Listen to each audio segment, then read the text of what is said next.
So, good evening, everyone. Um, we are here with Professors António Nogueira, Leite, Luís Brites Pereira, and Paulo Corte-Real to discuss this historic elections in America. The results continue to roll in. We don't know who the winner is. Biden is on his path for a historic win on the number of votes, but in the electoral college, everything is neck to neck with razor thin margins in the key swing states. Now we're going to start to discuss what is happening in America. Why is this so tight race between the two candidates? And starting with the economic perspective of the race of the impact of the coronavirus and the impact of some measures that Trump the tax cuts that Trump did. Starting with Professor António Nogueira Leite, how do you see the economic situation, and how does that justify this deeply divided America? Okay, thank you very much for having me and my colleagues here. Thank you to Nova Debate Club to having invited me to this. This is really a historical moment, as American elections always are. Just on a personal note, I had arrived to the US in 1984 for my PhD. I was 21 years old at the time. And I remember an election that was very different from this one, because the next day we woke up and President Ronald Reagan had won all the states but one.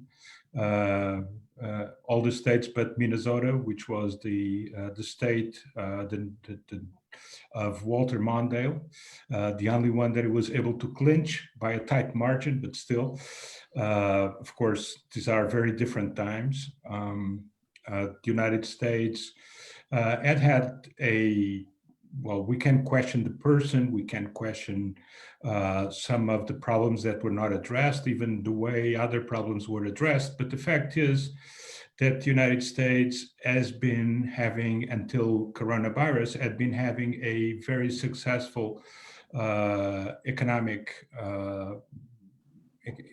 performance over a very large number of years, because in fact, until very recently, the United States had been growing since the Lehman crisis, so to speak.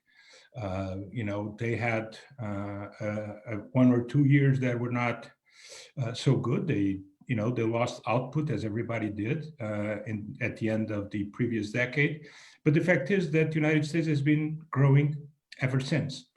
Of course, the pandemic hit the United States as it is hitting Europe very dramatically. The way the economy works in the US is different from Europe. Some of the things that we used in Europe to stop the impact of the crisis were different in the United States. So companies were able to fire to a much larger extent than companies did in Europe, even though most of those people, at least for some time, were granted federal money to face the problems that emerged from being out of work. In any event, because of the flexibility and because of the rules, more the rules and the flexibility, the United States had a huge drop of GDP in the second quarter and then bounced back very dramatically in the third quarter.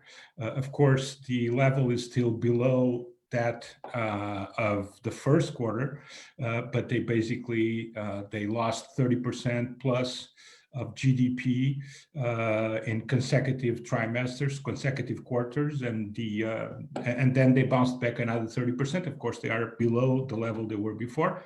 In Europe, we're talking about the mid-teens or the high single digits. In some cases, a little bit more, like Spain.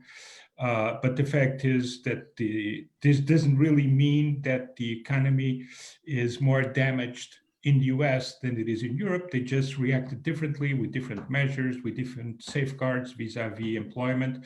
And that's the way it worked. Even though I do not agree personally with the view that there is a trade-off between health and economy, to the extent that the Trump administration thought, and even though is his speech was radical, and he oftentimes he changed priorities, and it seemed that he was changing a lot of things. One thing that was obvious, and that a lot of analysts have been stressing over the last few days, is that, you know, in real terms, his policy was always the same. So he was always uncompromising, in the sense that he was favoring economic performance to health, safety of Americans.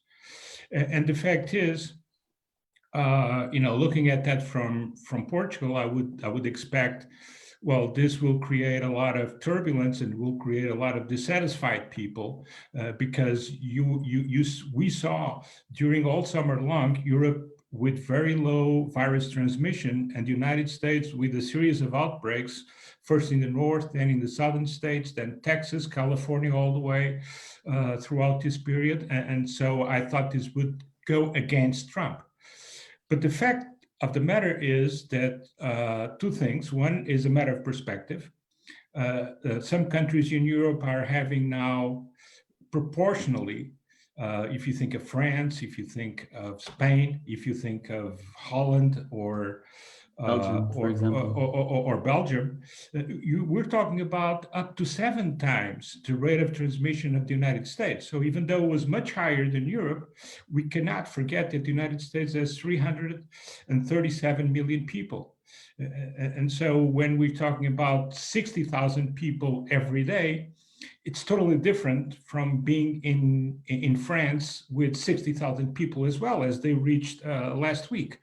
So, you know, even though that created a problem, of course, I thought that would have impacted much more negatively. But one thing that, for example, even our national broadcaster SEEK was interviewing people in the US in different places, Pennsylvania, New Jersey, New York, and a lot of people were, that's their perspective. They were saying, well, in the end of the day, we cannot totally destroy the economy. It's very important that the economy is running and it's really bouncing back from some of the lockdowns, and therefore this is very good. And this guy wants to keep pushing for the economy, and the other guy, all he talks about is a new lockdown. So, and that is really seen. I'm just adding this, but in the CNN exit polls, the main topic continued to be economy. And economy favors really the Trump narrative of the elections. So this is something that I really didn't get, because I thought that this would affect very negatively on Trump. But the fact of the matter is that many Americans thought otherwise. Another thing that we in Europe were led to think in a way, and I'm talking about myself and many other people, has to do with the importance of the unrest that we had after the events in Minnesota. And I would expect a drainage of black vote. And after all the stances that Trump had against the Latino community in the United States, especially the Mexicans, I would expect that they would really fly away to the Democratic camp. And even though Democrats still score much better than Republicans with those minorities, the fact of the matter is that Trump had the second highest level of black vote in American history, in percentage terms, much more than he had in 2016. Well, this is a consequence of two things. One is, if you look at the BLM movement, a lot of that are white liberals from university campuses. And you see a lot of the black working class much more worried about how they're going to make ends meet than about something that they know it's there. They have to fight against it, but they don't feel represented by those rich white boys that are, in a way, appropriating, using their woke language, they're appropriating the black fight black plight that is going and will keep going over in the United States. And also the economics. So a lot of those people have the lowest paid jobs. So for them, it was very important that the economy would keep moving, because that's the way they can buy food, they can buy staples, that's the way they can face some of the immediate medical expenses that they may have. You know, the large ones they cannot afford anyway. So building on this and to extend the discussion, I'm not. Just tell me the thing. I'm not saying I agree with Trump. I'm saying is that I was not able to read, because I've been in Portugal all this time, and my friends in the U.S. are all white, middle, upper class people that don't really. A lot of them voted for Biden and would always vote for Biden, but the fact is, I wasn't really aware of what was going on in the grassroots of the minority communities and the working class in the US. So I was reading everything differently. Sorry, just to make a point. Opening the discussion, and Professor Paulo Corte-Real, do you think that this uprising social movements and the Black Lives Matter, they deepened the wounds of America and made rural voters more extreme, with views that cities were crime-ridden, and they were in the other side, the cities and the urban voters started to say, wow, Trump is never Trump, never Trump. We want justice. And do you think that, as Professor Antonio has just said, the Black voters that switched to Trump are against the movement, or they have sufficient economic conditions to vote for Trump? Okay, well, first of all, again, thanks for this possibility, this debate. I think that there's several topics that are very relevant here. I do think that well, first of all, it's always a very small percentage of African American voters for Trump, right? So we're talking about very small numbers to begin with.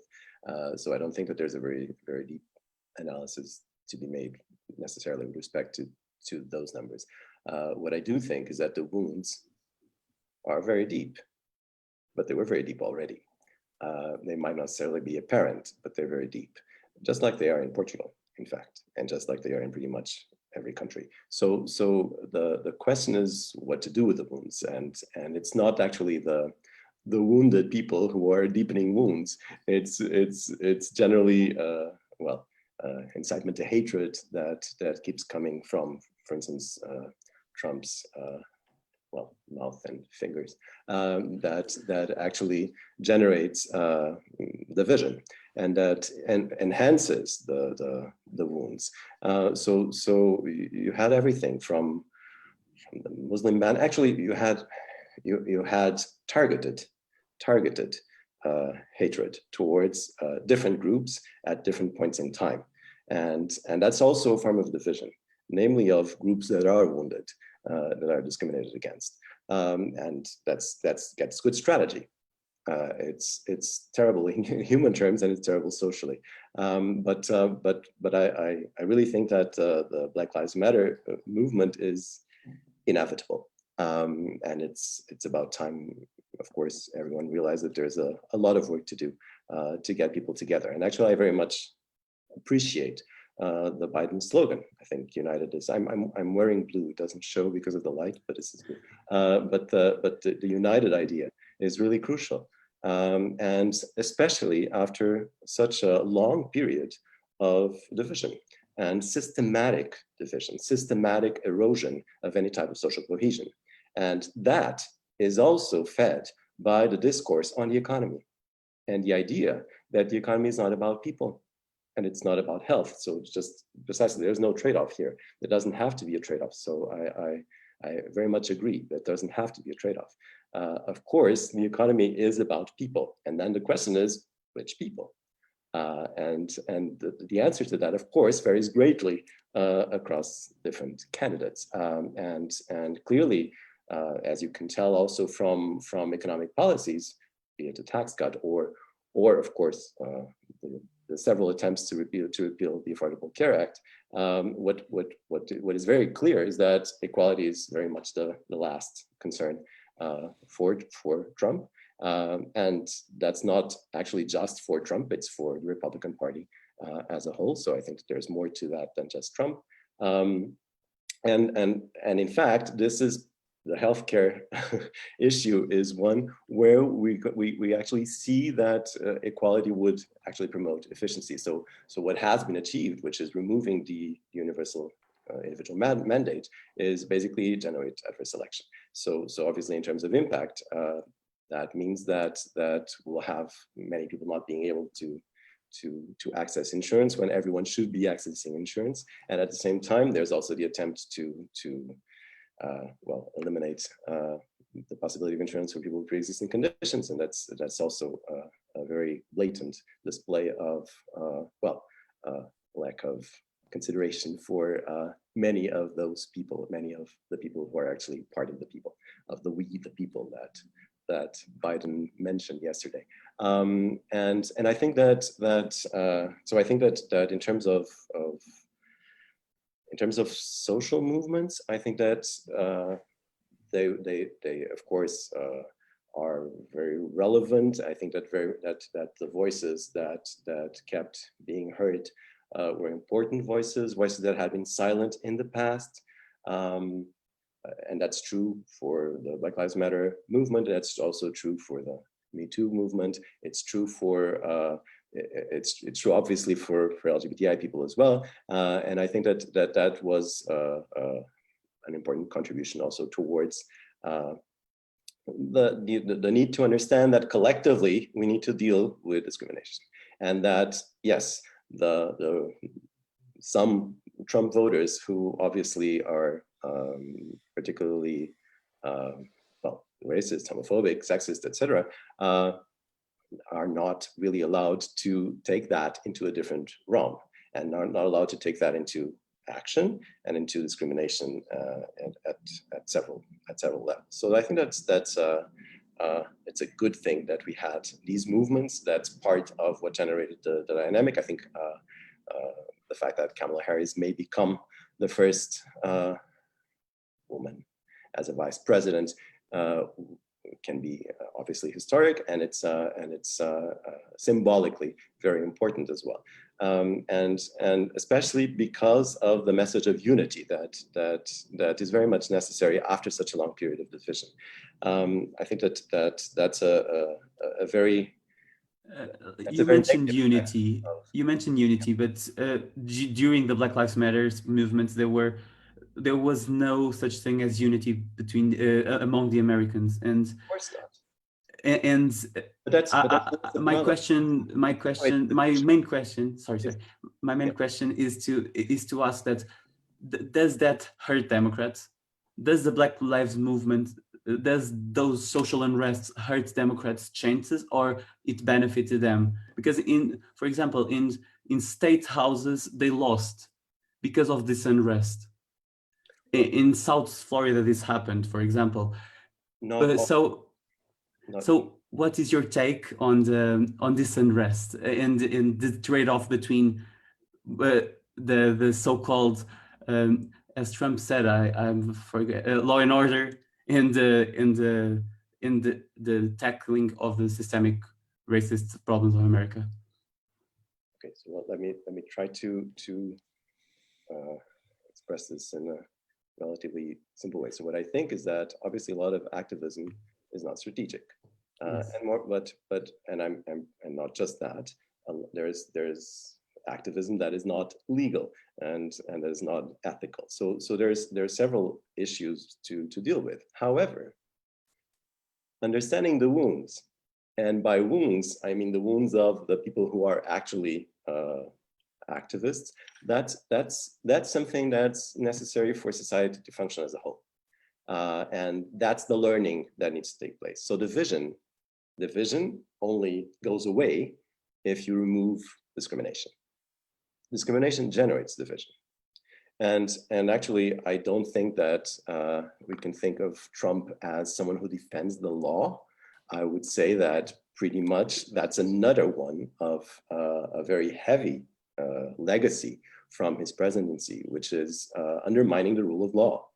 And this is part of our collective property. It's something we've been building, institutions, formal and informal, that we've been building together over the course of centuries. And in fact, that's true also for human rights. I mean, the US is no longer part of the UN Human Rights Council. There's pretty much, well, there's a very clear attempt to undermine human rights as well. That's also our collective property, and that's at stake.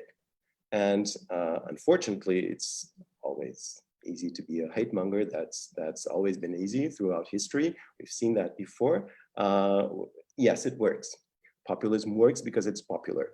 That's why it's called populism, right? So what happens is that we do have a lot of people, obviously, that will not necessarily suddenly start caring about the weight of discrimination. That's not going to happen, obviously. But we do need to work together slowly and steadily to build that perception, to build that awareness, and then to build policies based on that.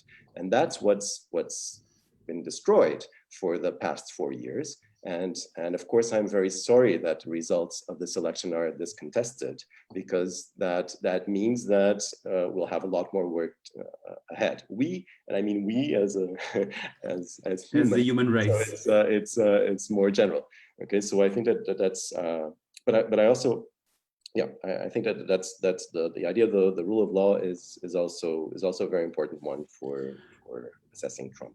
In taking this perspective of the social unrest in America and the role of America in the world, and changing a little bit for the perspective of how the US plays in the international market, in the international markets, and in the international relations between countries. Professor Luís Brites Pereira, I would love to ask you, what do you think that will be the future of America under Trump versus the future of America under Biden in geopolitical terms, for us in Europe, for China, for Russia? Who are the allies? Who are the enemies? Thank you, Diogo. You've asked me quite a lot of questions. Just mentioning those countries, each situation would obviously merit further detail. But let me first start by thanking you and your team for having invited me. Also, pleasure being with António and Paulo on the panel, and all the audience that's out there. We can't see you, but you can see us. I hope you're enjoying this. I'm going to try and make the link between what's happening inside America to sort of explain your question, what's happening outside America. And António mentioned the economy and how well it was doing, and that clearly is popular. So the economy is popular, and Trump pursued a very popular economic policy. He cut taxes a lot. Obviously, he raised the deficit and debt, but the economy was growing quite well. It had already been growing. It kept on growing, low unemployment. Had it not been for that pandemic, he would probably have already won the election, because the economy is a popular issue, even among certain minorities, as António mentioned. And Paul's also right in terms of the divisions which exist. There are always differences in values and preferences in electorates in any country. In this case, you had also a president who exploited these divisions by appealing to a segment of the electorate, popular policies for that segment. And so this is consistency. He clearly was a populist president. I think maybe his time is up. We'll see. I don't think it's too close to call, or rather, some states are too close to call, but I do think the tide is slightly in the favor of Biden. So I'll stick out my head there, and I think Biden will probably be the next president. But he'll be inheriting a country which is deeply divided, and Paul is right on that, with many problems to sort of resolve, deeply divided. And if you look at their results, for the Senate, for example, where probably the Republicans will keep their majority, and in the House of Representatives, the Democrats are going to be the majority, but they've lost. You're going to have a divided government. So I'm going to make one prediction, or rather the second maybe prediction. I think if Biden becomes president, as I think he will become, he's going to be far more successful outside in foreign policy than he's going to be in domestic policy. Because in domestic policy, he's got legislature, which is basically going to be gridlocked.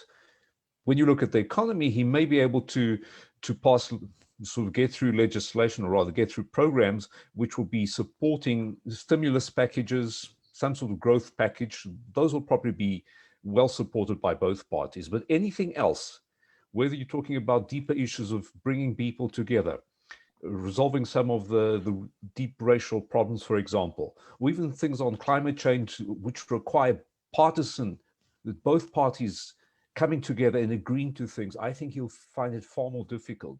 So people probably look at him on the internal front as a lame duck president. He also said that he'd probably just serve one term. That's likely. So why is foreign policy going to be more successful for him?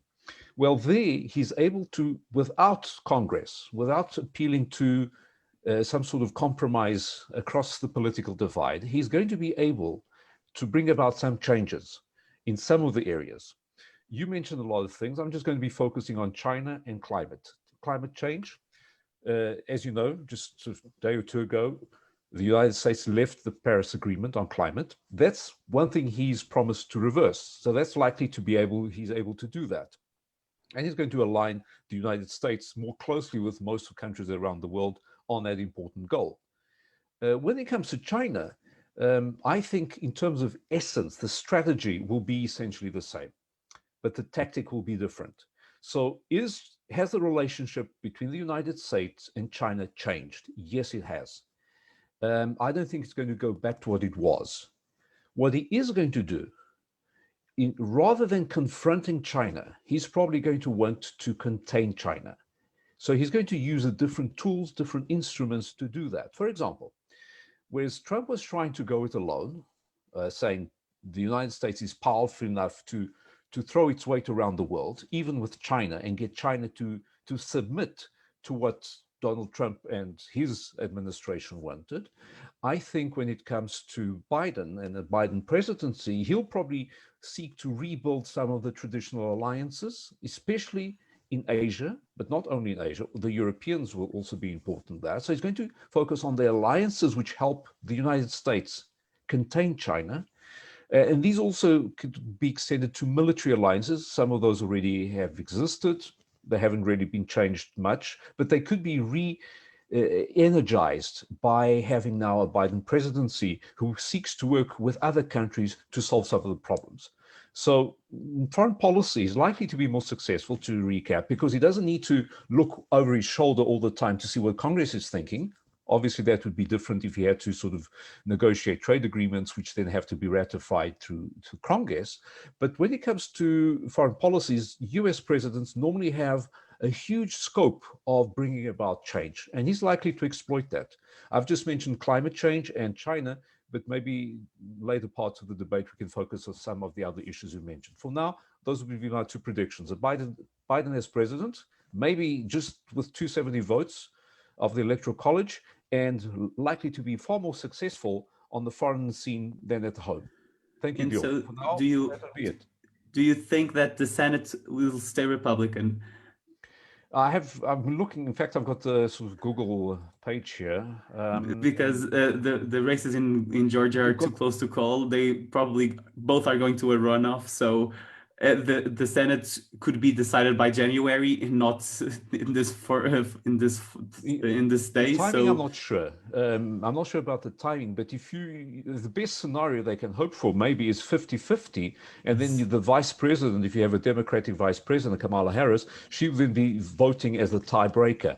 As things stands now, the Democrats have 46, Republicans have 48, and they need 51 for a majority. So either it's hung, with occasionally you'd have the tiebreaker by the vice president, who's also president of, in those cases, they would preside at the Senate, if I remember my US sort of constitutional arrangements, but we don't know. We'll see. But clearly, if you have a divided government, or a government very close on the knife edge, which reflects the divisions in society, and it's very difficult to bring about change internally. By the way, this is a golden opportunity for countries that are wanting a weak the United States, because the more focused the United States is on the internal issues, the less active it will be in the different parts of the world, even to defend its own interest. It will be divided also sometimes internally, unless obviously the threat is very clear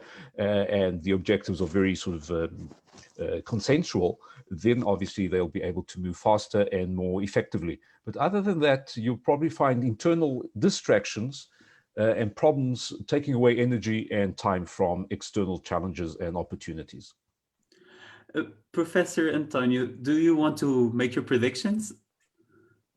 Well, I think it's, in my view, I would put all my bets on Biden win. I think it's, if you go state by state of the not yet decided ones and you look at the trends and the gap, it's very obvious that Biden is going to win. So for me, that is done. It's clinched.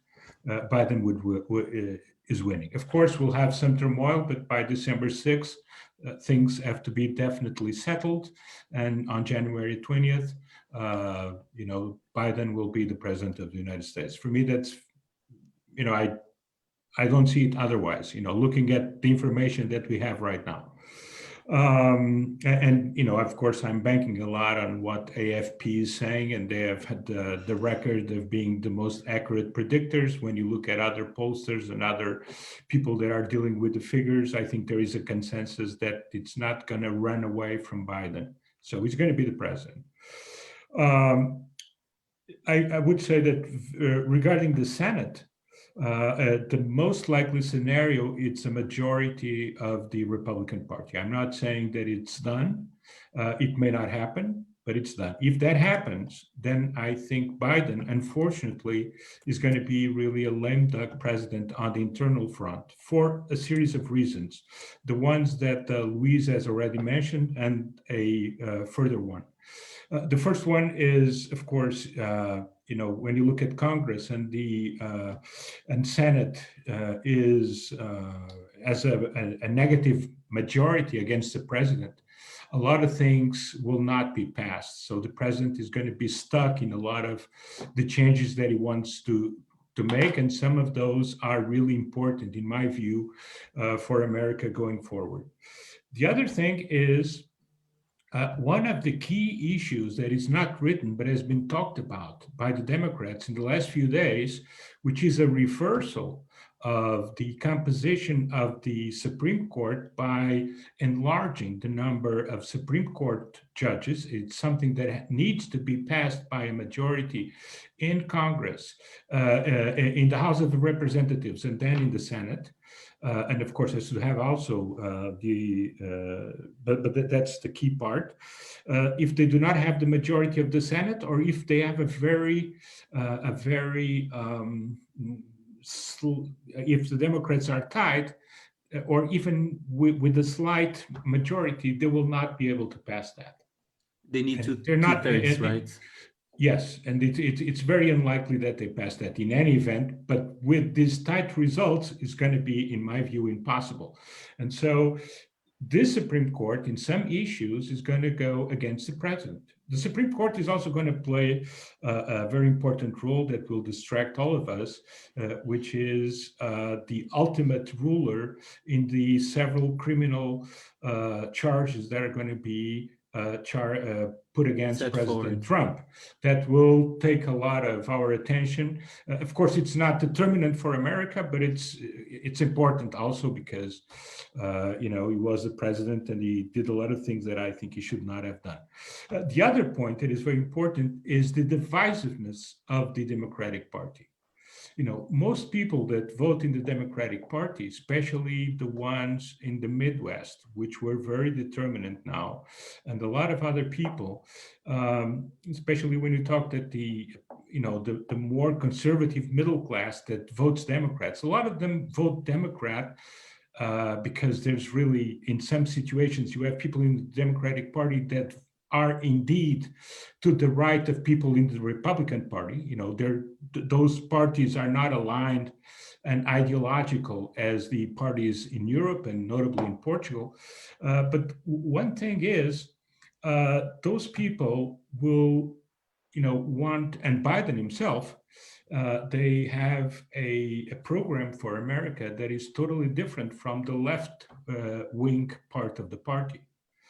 And either he does what he wants and he will have the most conservative Democratic Senates, which are the majority of the Democratic senators and members of Congress against him, or it doesn't do, and you will have all the left-wing part of the party also upset. So he has a razor's edge equilibrium that he will have to run, which is very difficult when you do not have a very strong majority, because you will have to be paying attention to a lot of things at the same time, and the balances that he needs to keep are very, very, very hard to meet.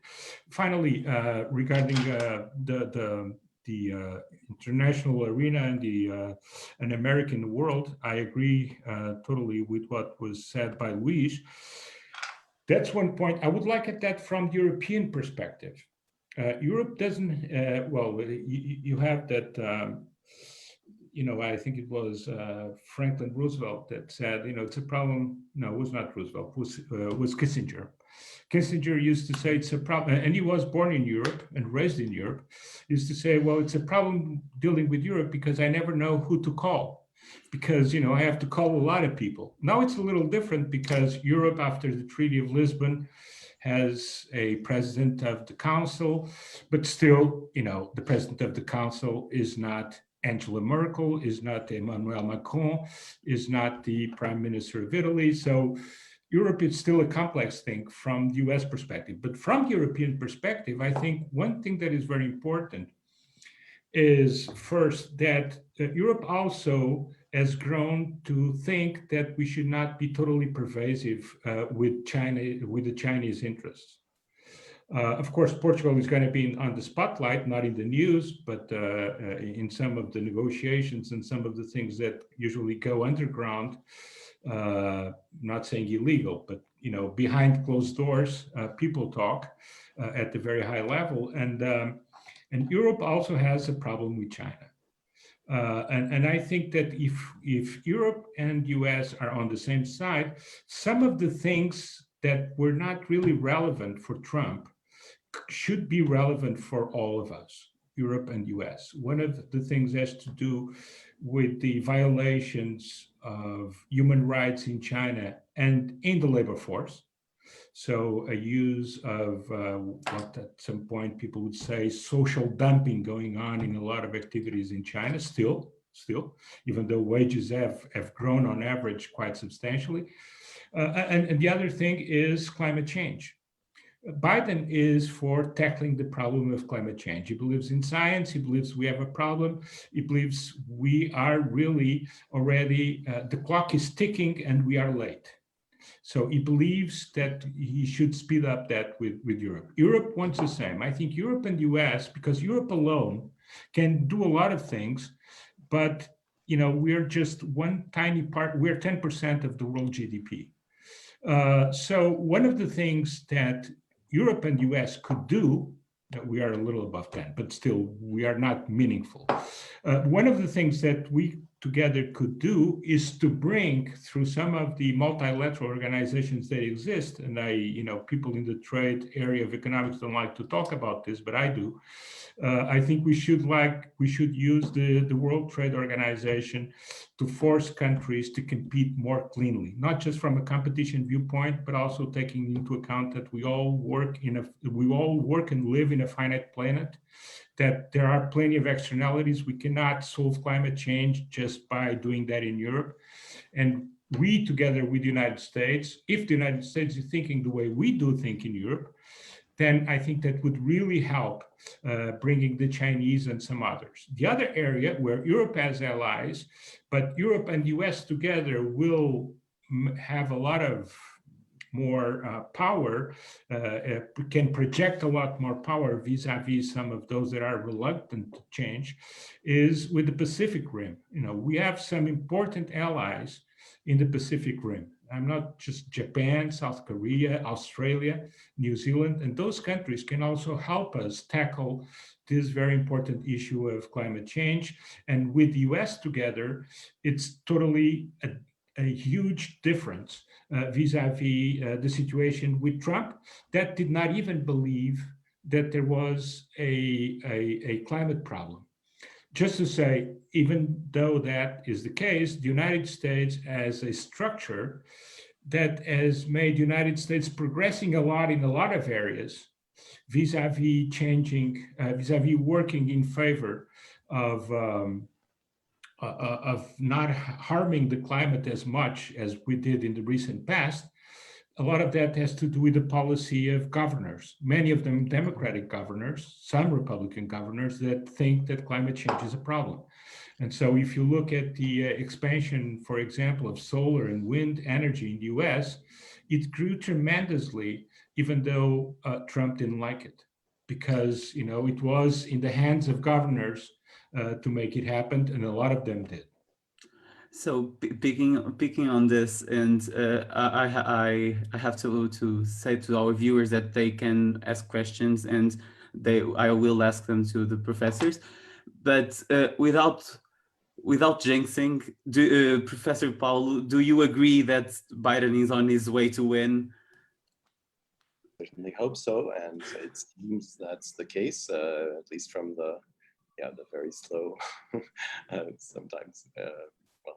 Sometimes there's some despair, but the very slow bits of information that we keep getting. But I think that the Senate definitely looks troubled, not impossible, but troubled, and moreover, I think that the balance of power might be an issue. But I also think that, and I actually very much agree with what António just said, and I think Luís also hinted at that, but the idea of more cooperation, and I guess the idea of more attempts at togetherness might actually be a trademark of Biden's term. So even though there is opposition, there might be an attempt to build bridges, and that might be a very positive consequence of that term, even though it might not necessarily be very productive in terms of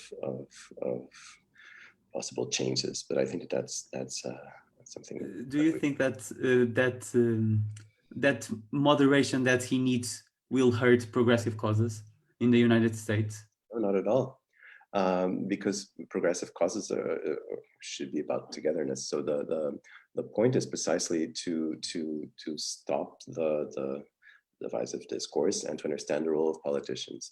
Just like politicians can convince some people that climate change is not an issue and have a very significant cost to all of us, they can also do the opposite and actually emphasize the role of democracy, which is what Biden did yesterday. Democracy is not about majorities.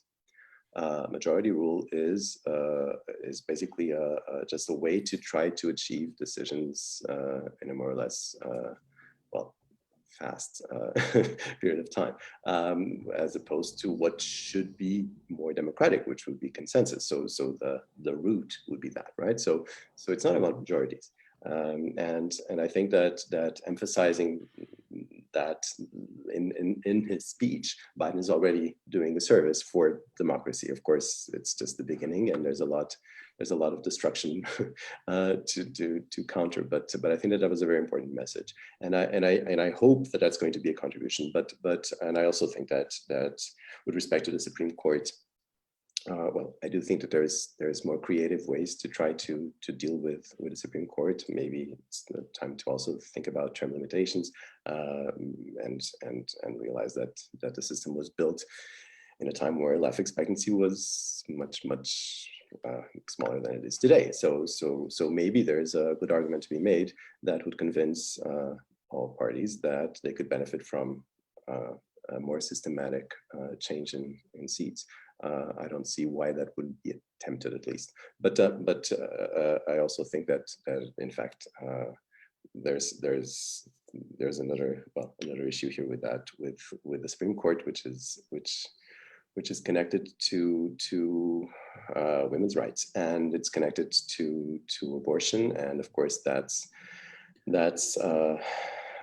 something that is that does create wounds and has not created those wounds in the US since 1973, and that might create additional wounds in the future. So that's very much a problem connected to the Supreme Court. That's also very much connected to Trump's policies with the global gag rules with respect to funding every type of health services around the world and at home, if they're like Planned Parenthood, if they're somehow perform abortions. So the sexism that was very much part, and is very much part of Trump's character and Trump's strategy, has very, very important, a real important impact on many women. And it's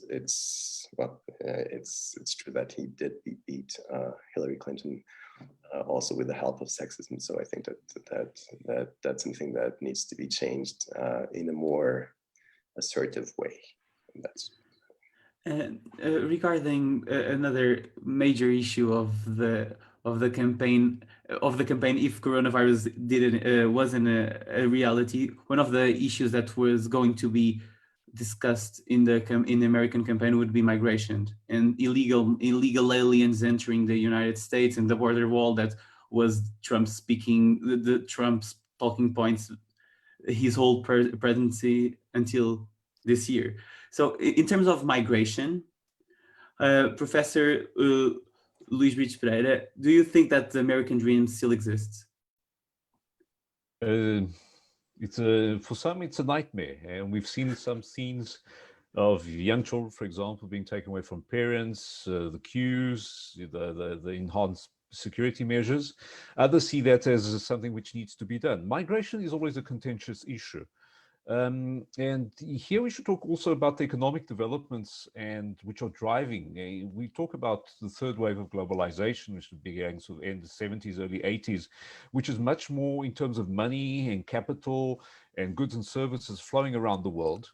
But in contrast to the second wave of globalization, sort of the 19th century, this third wave of globalization was much less people flows. In other words, less people crossing borders.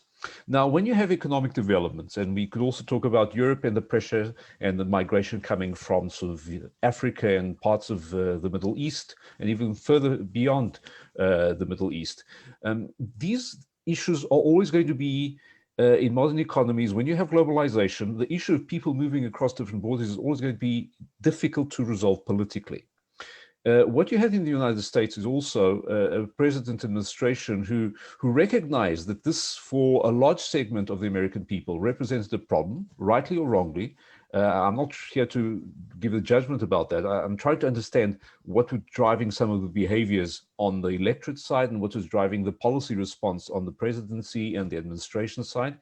When you have a problem which has not been resolved or is perceived to have not been resolved, you can get politicians who exploit that.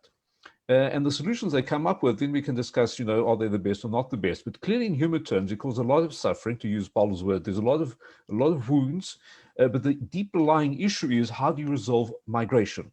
Building walls is an old idea. I mean, you used to have medieval cities sort of building walls. You can go to China. The Great Wall of China was a defensive structure, right? So building walls has always been in the human nature to sort of be a defensive mechanism. The real challenge is, how do you deal with these people flows, which allows you to manage the expectations, manage the opportunities and the challenges which go along with that?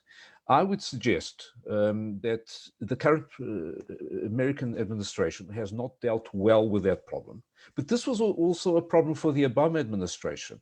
Even though they had certain policies which were more human, deeper lying, if you look at actually some of the deportations which happened under the Obama administration, they were also pretty significant. So a pressure of migration due to globalization, due to differences in economic development between Central and South America and North America, people are going to want to move to have a better life in a country which they perceive as being better for themselves and for their children. That's going to happen. What you then have to see is, how well are you able to manage that through policies which are both humane and economically and politically sustainable. And I think that's a deeper discussion, not just in the United States, but also in Europe. and any part of the world which is subject to great migration pressures due to the reasons I just cited. Now, allow me to go back to one of the few points which were also raised by you, Diogo, and also by António, in relation to Europe. I also want to bring in a bit about the nuclear issue, refer to trade, the World Trade Organization. The same approach that you look, when you look at the foreign policy, when you look at the rest of the world from a country's perspective, the same choices you face out there are very similar to the ones you face inside. What do I mean? Really, you have an option. Do you want to cooperate? Are you going to pursue the route of establishing rules, defining behaviors regarding your own, what you want to do? Are you going to adopt a way which allows you to build trust? Let me use that word, perhaps it's easier. Internally, internal politics, are you going to develop institutions and norms which allow you to build trust between citizens, which allow you to resolve some of the economic, social, and political problems? In other words, are you going to foster a society which heals the wounds, solves the political and economic problems by building these institutions and rules?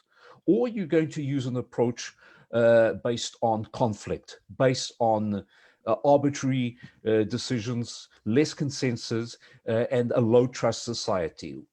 At the moment, I feel that the United States is stuck in a low trust environment internally.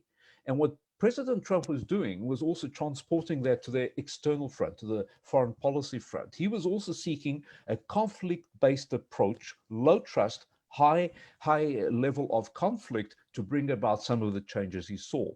Now, those of you who are familiar with international relations, you'll be recognizing this description, especially seeing the world as predominantly based on conflict. You'll recognize this as being the realist approach. You see chaos and the rule of the stronger as being the dominant feature of international relations. Whereas the idealist would say, look, just like in an internal front, you want trust, high trust, and more cooperation. You then do that beyond your borders by building better institutions, multilateral institutions. And that's where trade comes in.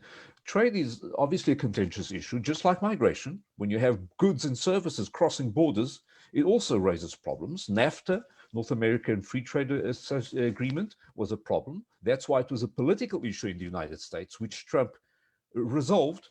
When you actually look at the new accord, it's not so much different compared to the previous one, but it was an issue he did resolve. Maybe you disagree on the way he did it, but Canada and Mexico signed up to this new agreement, which is basically a modernization of the old NAFTA. And when it comes to the World Trade Organization, António made a very fair point. That organization, rather than stepping away from it, as Trump did, saying it doesn't work for the United States, I think Biden could say, let's make the World Trade Organization work better for everybody, including the United States, and there he will need the European allies and other Asian allies to make sure that they're able to balance the trade concerns they have in relation to China. This idea of needing allies and institutions to bring about a world which is more ordered, in other words, moving away from the disorder and chaos maybe the realist perspective sees, and closer to the perspective that the idealist sees of harmony or a move towards harmonious relationships. And in Europe can play a pivotal role in that, because Europe is stuck in the middle, if you think about it, between the United States and China. Trump has done two things. He's forced Europe to look at China in a new way, but it's also forced Europe to look at the United States in a different way. No longer, I think, will Europe rely solely on the promises and the protection that the United States has afforded up to now. They're going to look always with more mistrust due to what happened recently in relation. So they'll be also seeking to be more autonomous, maybe not militarily, but Europe, even though it's a small share of the economy, as António pointed out, world economy, it can have a bigger clout when it comes to, for example, regulation. So Europe can play an important role here, not alone, but through wise alliances. And it can help moderate part of the impulse, which sometimes comes from the United States traditionally, and also have a closer, make a bridge with Asia and China in particular. This could be particularly very important. One last word for the nuclear issue. This, again, I feel is somewhere where the United States and Europe can work together to resolve both or resume the negotiations with Iran, the Iran nuclear deal, and also look at North Korea. When it comes to Asia, one of the issues which is also raised in the Pacific, we cannot forget that the United States is both an Atlantic country, the East Coast facing the Atlantic and facing Europe, but it's also a Pacific country with the West Coast facing Asia. And I fear that, and this already happened with Obama, we see the United States looking more at the Pacific. I think you're going to see initiatives like the Trans-Pacific Partnership, which the United States left under Trump. Going to see Biden wanting to look at that again, because part of the United States' strategic interest is having its western flank, the Pacific, also accommodated. Europe can play an important role in helping the United States deal with Russia. And I think that's, again, another example of various partnerships. But it takes two to tango. And I'll finish with this regarding some of these issues that Diogo had raised. It takes two to tango. Under Biden presidency, if the United States is willing to work with its allies to build institutions, reform institutions, and also create alliances for the 21st century, we can be looking at a period, on foreign policy at least, where some of the issues can be resolved not through conflict, not through chaos, but through cooperation and more harmony. This is what I see. I have two questions that come to me in the chat that regard the nature of the voters. Ananias is asking that your opinion, if you believe that Biden voters are voting on Biden or against Trump. And another question by Guilherme that asks that should we already be thinking about the 2024 election? If Biden wins, will Trump run again in 2024, or is it too soon? So I would like to Professor António to hear your take on this on the nature of the voters. Are voters turning out for Biden or against Trump? I'm not a political scientist, and I didn't really look at the data from that perspective. But I think the majority of people are voting for the values that they see are better defended by Biden and by Kamala Harris. A lot of those people are not simply saying nay against Donald Trump. They do believe that there is a more central, unifying way of doing politics and managing the affairs of the United States. So what really surprises me is the size of the crowd that still voted for Trump. I thought I thought it would be lower than what ended up being. But I think, yes, most people voted for Biden and Kamala Harris because that's what they wanted to be, that's what they wanted to see in America. Another point prior to the other question that I would like to raise, I was going to say it in the beginning and I forgot, is that somebody like Trump was totally unlikely. He would never be a president of the United States in the 1980s or the 1990s. He became president also because society changed, because society has a lot more problems than before, and because the demand on a minimum moral standing on the part of public officials, which was paramount to American politics in the 1980s and the 1990s, which is the period that where I lived there or went there more frequently than now, was such that somebody like Trump would be washed away very immediately. Trump was already a TV personality, and he was seen as a con man from New York City construction and real estate promotion business. If you ask people in the US 35 years ago, is this guy ever going to be the president of the United States? I think people in 1990 would be much more dismissive of Trump as president than as of Barack Obama, a black, in the end, he's mixed race, but he's a black American as president in 2006, which was an unlikely thing in the 1980s, okay? But but the fall of principles, having somebody like Giuliani making a fool of himself, contradicting himself completely, making some of those guys playing a game that is unethical, illegal, totally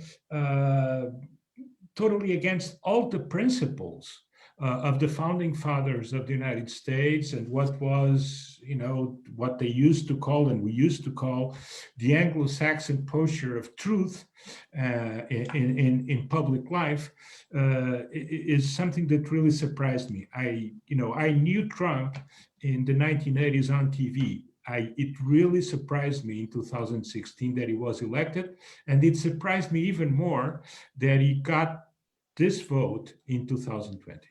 That says a lot about the social and the identity problems that we have in America. Identity in the sense that some of the values that were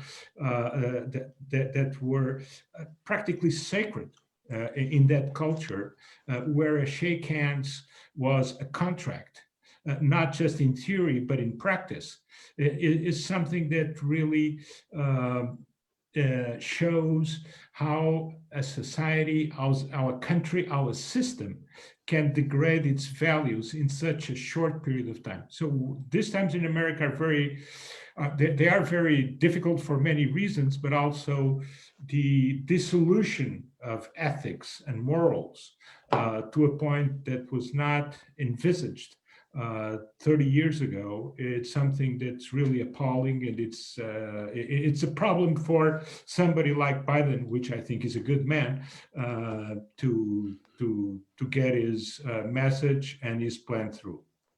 So I'll Professor Paulo, and regarding the question about 2024, do you think that it's too early to start? Let me just say one thing. 24 is going to be arrested, so you cannot run for president.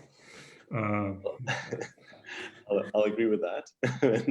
and now this is where we chant "lock him up." But before that, but I think that we finally get to disagree a bit, because I do think that we have seen the way to Trump from the 80s and the 90s. So I do think that Ronald Reagan was a movie actor, right? So it's true that Trump was a TV personality. So we moved from cinema to television.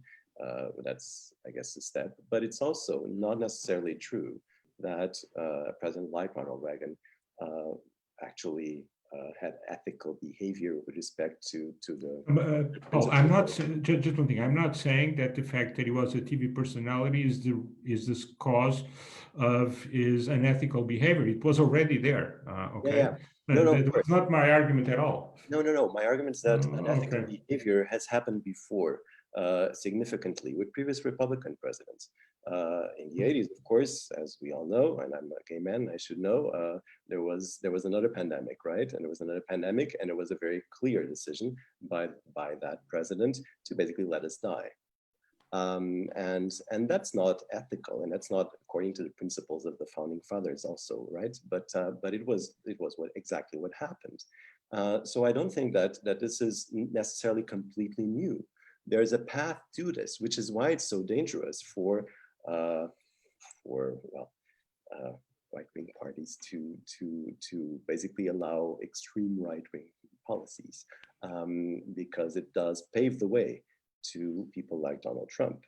And of course, he was very good at tapping into that and finding new voters. But this is not completely unprecedented. That's what I think. I think it's extreme, but it's not completely unprecedented.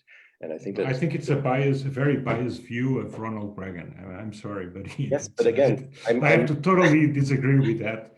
Not biased because of that, also because the moral issues were not taking it that way. Because if you go for that, I can talk about the Kennedys, I can talk about Johnson, I can talk about Clinton, for example. But the thing is, it's a totally different ballgame. It's a totally different level. Those guys were not caught lying every day. We don't have. You never had saints running countries. If you're a saint, you're not going into politics.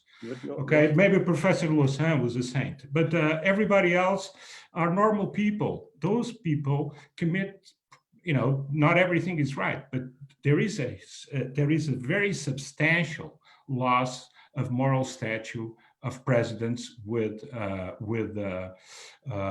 Donald Trump, which has nothing to do with any of his predecessors. I'm sorry, we can have different opinions, but I would like to stress this. And I do think, because I want to stress that Ronald Reagan, again, is not an example of that. I cannot simply let that pass, because at the time the voices were not heard.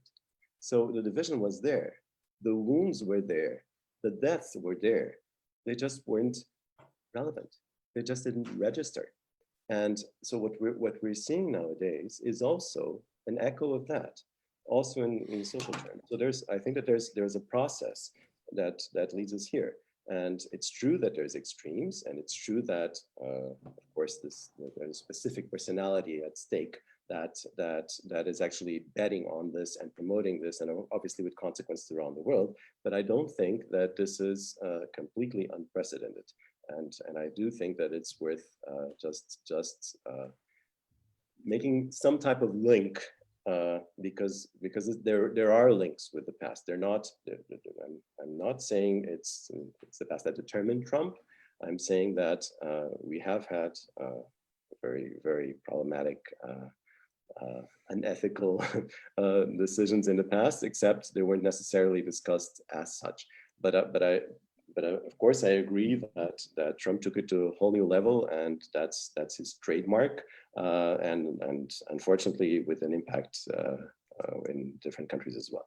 But I think that connecting to the past is useful. Yeah. So that was the point that I wanted to add in that case. Yeah. We have here. May I come in, Diogo, just to yes, say yes, yes. words about that? Because two interesting questions, the issue of the voters. I don't want to go back to Washington and some of the early founding fathers. I'm sure if you go back in history, you'll see different historical periods and presidents, the various issues. For example, some of the founding fathers or early presidents, had links to slavery. So these moral and ethical issues have always been present throughout time.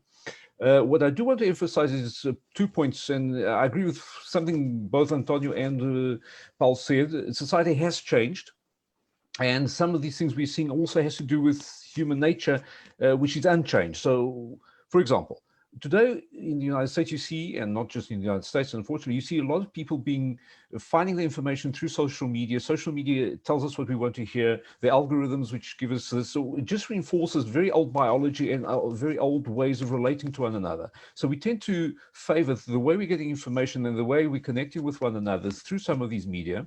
One of the consequences is, for example, we're living in these bubbles. So when you have Biden and Trump voters, which was the question, they're literally living in different worlds in terms of how they see the United States. They don't talk to one another. You don't have newspapers where everybody's sort of reading maybe one or two stories which are not really according to their worldview. You don't have the diversity of information. Group behavior and group think is reinforced. The issue of post-truth is also relevant. Of course, we don't have time to get into that. It's not surprising that you tend to elect a movie actor or maybe a now television reality star. It has to do with the cognitive bias we all have of whatever's more immediate and what's more frequent. If you see somebody on television, and this reminds me of a story in 2015, in the run-up to the election in 2016 in the United States. I was at a lunch with various ambassadors, and there was a Cuban ambassador, a very charming lady, and she said to me, it's not, I think he'll be elected. And she was referring to Trump. Why will he be elected? I asked. Well, they've been seeing him on television for many years, and they're going to say to themselves, I want a president like that guy. And lo and behold, I'm not saying that's the only reason, but the point is, if you're seeing somebody, and you just have to look at the Portuguese case, we have a president which was also on television for many years. I'm not saying he's doing exactly the same things that Donald Trump did, but the fact that you're seeing somebody makes that person familiar to you. So it's almost like being part of your household or your world. And this also helps to explain not only the division, the almost tribal division of people who see the world in a different way, because they're literally surrounded by people and information and connections which reinforce that, but also human nature of seeking out familiarity, seeking out certainty, wanting to avoid the pain of fear, wanting to be secure. All those things reinforce. And of course, if you have politicians who are very good at exploiting those situations, they get elected and they do well. Quick answer to the question: what happens in 2024? You have Trump, not this one. This one may be in jail. I don't know. Just joking. But you may have Trump Jr. You may have Trump Jr. We have another question, and I think that's a good point also. Vasco is asking, if Biden wins, what would be the relationship between the US and North Korea? And do you think that Trump or Biden will have different approaches for this, for dictators, not dictators in general and North Korea in specific? Is that question to me, Diogo? Yes. Sorry. Yes, I think, I think there was something, Donald Trump definitely clearly liked authoritarian leaders for some reason. I don't have time to sort of delve into the psychology of that, but there was clear preference for that. When it comes to North Korea always has a problem ever since, those of you who followed the history probably, there was a war in the Korean Peninsula, North and South Korea, the two countries are separated, North communists or South democratic and capitalist, North authoritarian. And that sort of was a conflict which was frozen in time. And I don't see any of the countries in the region, especially China, wanting a unification. Now, this means that North Korea has an important ally in the region. The United States obviously supports and has an alliance and ally in South Korea. So nobody wants unification. And North Korea still remembers the war. And one way a small country can have a big stick is by having a big weapon.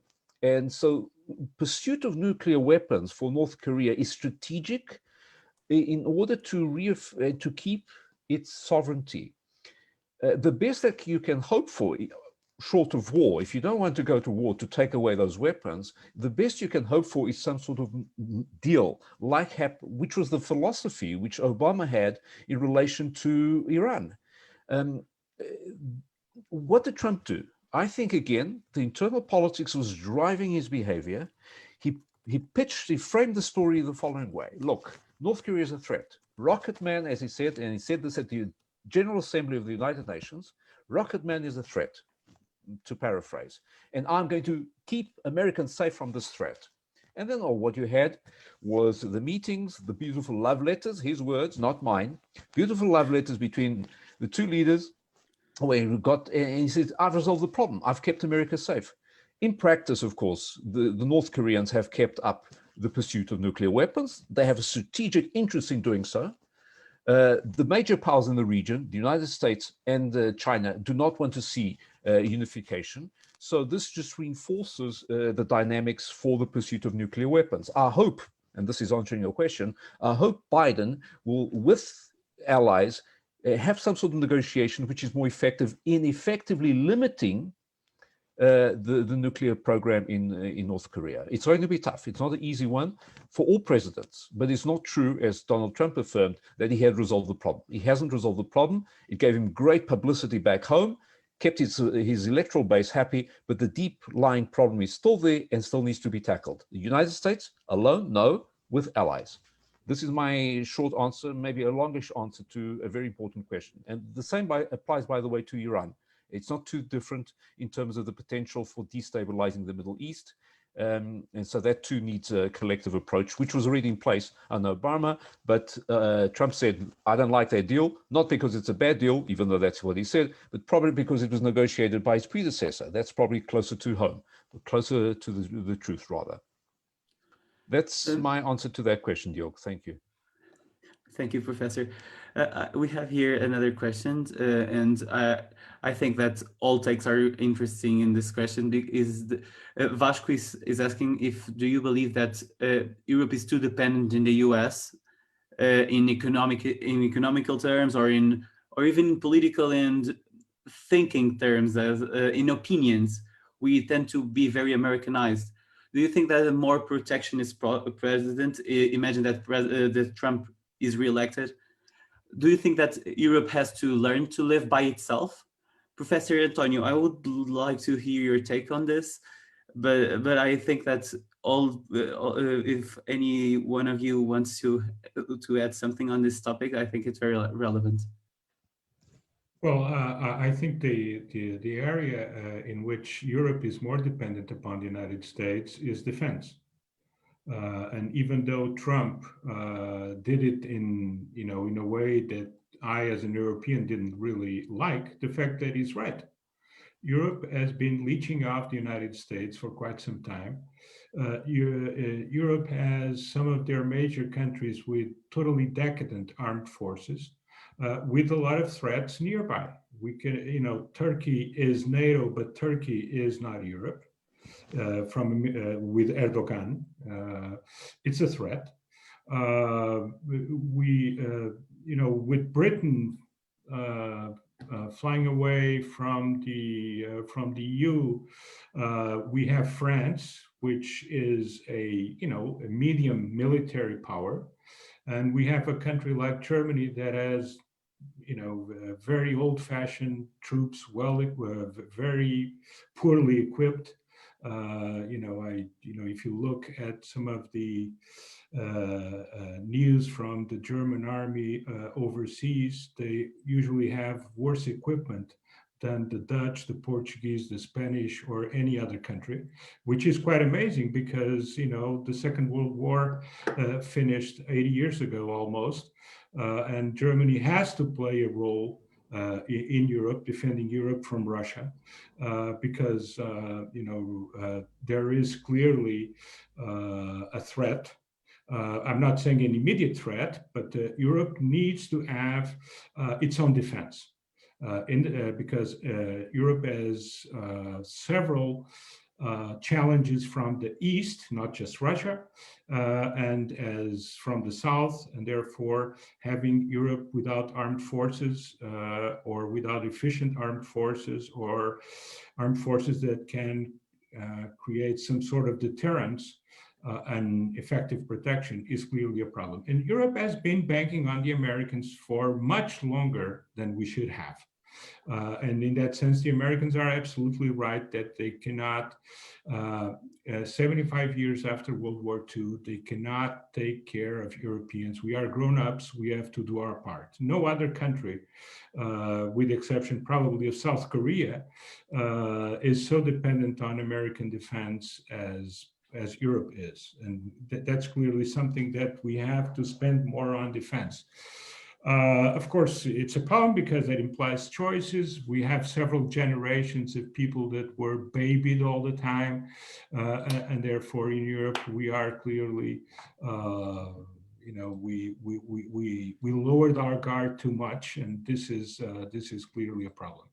Of course, people on the left are always very much against this vision, especially on the extreme left. But the fact is, when they are in power, they put all the money in their own defense, and therefore, it's a strategy before, based on moral grounds, and then it's a totally opposed practice afterwards once they're in charge and they forget everything that they said before.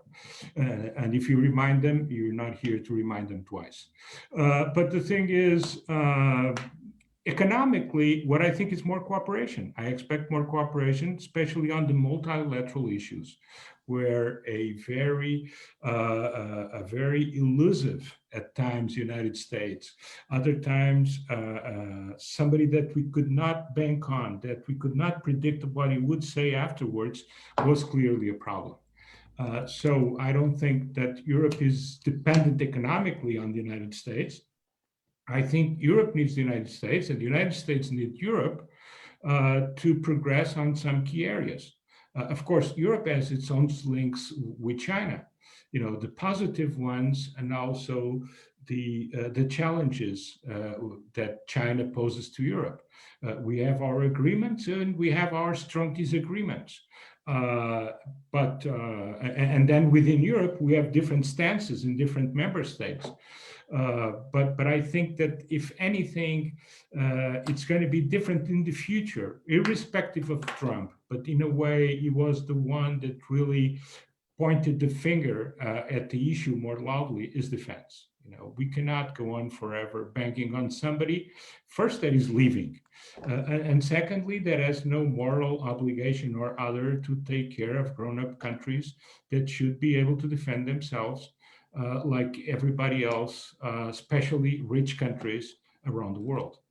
This is, to me, the area where things are going to change, but they will keep changing with Biden or any other American president. I have another question that the João Pires is asking, that do we fear that this election will end in the Supreme Court, and just like Florida in the 2000s, it will be a political choice of the court? Professor Paulo, do you think that this is a possibility, that all the election will be resolved in court? Well, I would doubt that. So I think that we've seen that the Supreme Court is mentioned mostly with respect to Pennsylvania, right? Which is about to be called at some point, but today apparently. But the court has already issued decisions with respect to Pennsylvania. So there's just some leeway, but not. So I wouldn't expect that to necessarily be the case, but then we don't really know also how the Electoral College is going to turn out. So we're not. It's obviously well, all the lawsuits are ongoing, but I think that obviously the numbers will help us realize how effective that could still be in terms of public perception, because that's what's mostly at stake, I would say, rather than a switch in the election. But yeah, we have a system that also is a strange system. I know democracy is not about majorities, but the fact that the Electoral College and that each state only nominates delegates for one candidate, and there is no proportionality at all within states, well, with two exceptions. But there's obviously an issue there that was there from before, right? So it's something that we've seen from before, but that's another issue. But I think that in 2000, because my experience in the US with the presidential election was 2000, so that's the one that that I keep recalling, in decision 2000. But that's also something that of course would have to be decided by states, and that's what makes it difficult. Yeah. So we're approaching our hour, and I would like to ask for some final remarks on the future of post-Trump, or a second term Trump term, or post-Trump America. What is the future? What does the future hold in the short sentence? What do you think that the future will hold for America? And starting with Professor Luís, what do you think that will be the end or the new beginning of America? America's on a journey. It's been on a journey for quite a long time already, and where it needs to go, it has to start by being sustainable, both economically, politically, and in terms of the environment. I think to have a future, you need to be sustainable. And you cannot have a good economy if you don't deal with some of the political and social problems and deep divisions which come back. Some of those go back, way back, for example, to the Civil War. That we should not forget that history leaves its mark, and there are many issues, and that's one of the deep divides and wounds, to use the word of Paulo. There are deep wounds which go back in history. You need to tackle those. That requires some sort of level of good sense, goodwill, and balanced and shared solutions. That's going to be difficult with America so polarized, and with the changes in society and human nature, which I mentioned. But unless you tackle that, the economy is not going to solve everything. And I think this election proves it. If it was just the economy, if it was, you would have clearly a different result. You would not have such tight-knit outcomes in some of the states, especially the ones that tend to swing one way or the other. And of course, the big enchilada, to use a Mexican or Latin American term, is really also the sustainability in terms of the types of economic activities which will ensure that children and grandchildren of not just of the Americans, but all people in many countries will have a future. This means tackling even bigger issues which require global cooperation like climate change. The coronavirus is just the beginning in terms of the type of challenge we can expect. It's a global pandemic. We know these happen with relative frequency during the course of history, but we do have the tools, not just the science, but also the institutions and which we can build or reform, and also we require the political will. So both on the internal front, say, what future? It depends on what we are putting our focus and attention and effort into. If we want to build bridges as opposed to walls, if we want to bring in more cooperation instead of conflict, if we want to heal the wounds instead of making them deeper, and if we care for one another, both in economic and environmental terms, we have a chance, not just the United States, but overall in many countries, we have a chance of tackling some of the challenges we face. If we do it divided, either as countries or as societies, the future is not going to be a dream that we achieve, but rather a nightmare, which is going to haunt us, our children and our grandchildren. This is the stark choice we face. And I think humanity is a point where we really have to be realistic about where we need to go. And I'm glad that your discussion is helping us use the American elections to also give this wake-up call to many of the issues, not just in the United States, but around the world, which need to be tackled collectively, as I mentioned, based on some sort of cooperation, which is sustainable both politically, socially, and economically. Thank you, Professor. Professor António, any final remarks on the future of America? After the eloquence of my predecessor, I don't have much to say, other than stressing that I think it's very important that one of the words that was said by, after the election by Vice President, President-to-be, I hope, Biden, was that the United States needs some sort of unity. Because in the end, people will have to be tolerant. I think that we clearly have intolerant parts of American society, not just on the right, not just on the left, but we have very intolerant people. And either we reason them and we make them come to a common ground to face the huge problems that the United States and the world faces, or we have to find a way of circumventing the negative, the spillovers of their hatred and their actions to the rest of society. This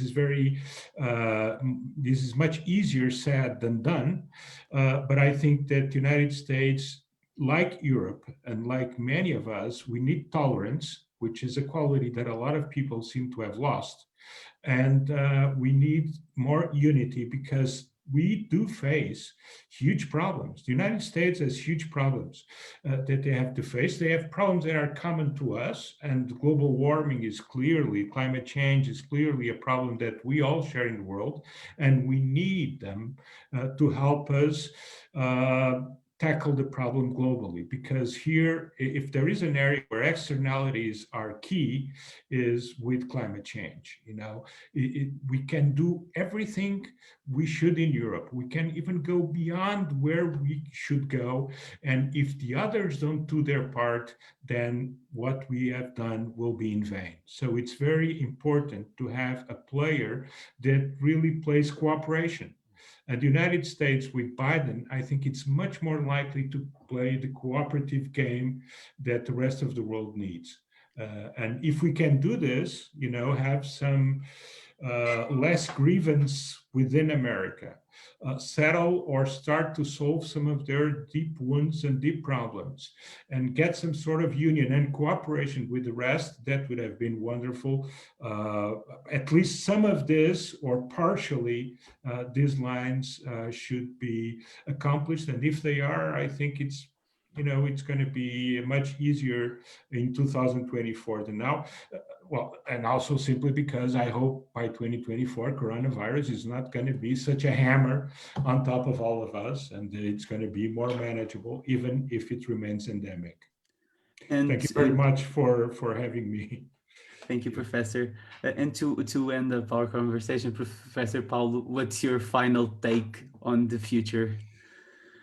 Well, again, it's very difficult to finish after my predecessor. So I think that we're pretty much on the same page. I think it's a possibility. It's a possibility of togetherness. It's a possibility of cooperation. It's a possibility of starting to heal. It's a process, but it's that also requires intelligence, and it also requires a deep analysis of where the division comes from. Understand that there's no symmetry between the two sides. Understand that reform is difficult. That it has to be particularly clever, and that we have a unique chance to try to restore the belief in democracy with a capital D. And obviously also with respect to human rights, it's very much part of that. So let's keep that hope, I guess. Thank you, professors. This was a very enlightening debate on the topic. In my name and in the name of Nova Debate, I want to thank everyone that was seeing us, and I would love to say to you that America is going to heal, the country is going to heal, regardless of who the president is, and we have to remain calm, because this is a storm, and the calm after the storm is coming. So thank you for your opinions. It was very, very good. Thank you. Thank you.